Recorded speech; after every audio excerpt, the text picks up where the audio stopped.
ವರುಣನ ಆರ್ಭಟಕ್ಕೆ ಜಲಾವೃತಗೊಂಡ ಸುಗನಹಳ್ಳಿ ಶಾಲೆಯ ಆವರಣ. ಗದಗ ಜಿಲ್ಲೆಯ ಶಿರಹಟ್ಟಿ ತಾಲೂಕಿನ ಸುಗನಹಳ್ಳಿ ಗ್ರಾಮದ ಸರ್ಕಾರಿ ಹಿರಿಯ ಪ್ರಾಥಮಿಕ ಶಾಲೆಯ ಆವರಣವು ಈಗ ಮಳೆಯ ಅವಾಂತರದಿಂದ ಕೆರೆಯಂತಾಗಿ ಮಾರ್ಪಟ್ಟಿದೆ. ಕಳೆದ ಮೇ 22ರಂದು ಶುಕ್ರವಾರ ಬೆಳಗಿನ ಜಾವ 5 ಗಂಟೆಯ ಸುಮಾರಿಗೆ 1 ತಾಸಿಗೂ ಅಧಿಕ ಸಮಯ ಸುರಿದ ಭಾರೀ ಗುಡುಗು ಮಿಂಚು ಸಹಿತ ವರುಣನ ಆರ್ಭಟಕ್ಕೆ ಸುಗನಹಳ್ಳಿ ಶಾಲೆಯ ಆವರಣವು ಸಂಪೂರ್ಣವಾಗಿ ಜಲಾವೃತಗೊಂಡಿದೆ.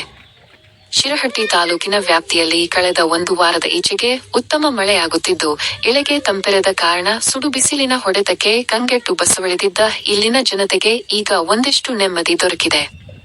ಈ ಭಾಗದ ಅನ್ನದಾತರು ಈಗಾಗಲೇ ಭೂಮಿಯನ್ನು ಹದಗೊಳಿಸಿ ಮುಂಗಾರು ಹಂಗಾಮಿನ ಬಿತ್ತನೆಗಾಗಿ ಮುಂಗಾರು ಮಳೆಯ ಆಗಮನದ ನಿರೀಕ್ಷೆಯಲ್ಲಿದ್ದರು. ಈಗ ವರುಣನ ಆಗಮನದಿಂದಾಗಿ ರೈತಾಪಿ ವರ್ಗದ ಜನರಲ್ಲಿ ತುಂಬಾ ಖುಷಿ ತಂದಿದ್ದು ಅನ್ನದಾತರ ಮೊಗದಲ್ಲಿ ಮಂದಹಾಸ ಮೂಡಿದೆ. ವರದಿ ಚಂದ್ರಶೇಖರ ಸೋಮಣ್ಣವರ. ಆತ್ಮೀಯ ವೀಕ್ಷಕರೇ, ನಮ್ಮ ಚಾನೆಲ್ಗೆ ಸಬ್ಸ್ಕ್ರೈಬ್ ಮಾಡಿ, ರಾಜ್ಯದ ಎಲ್ಲಾ ಸುದ್ದಿಗಳನ್ನು ವೀಕ್ಷಿಸಿ.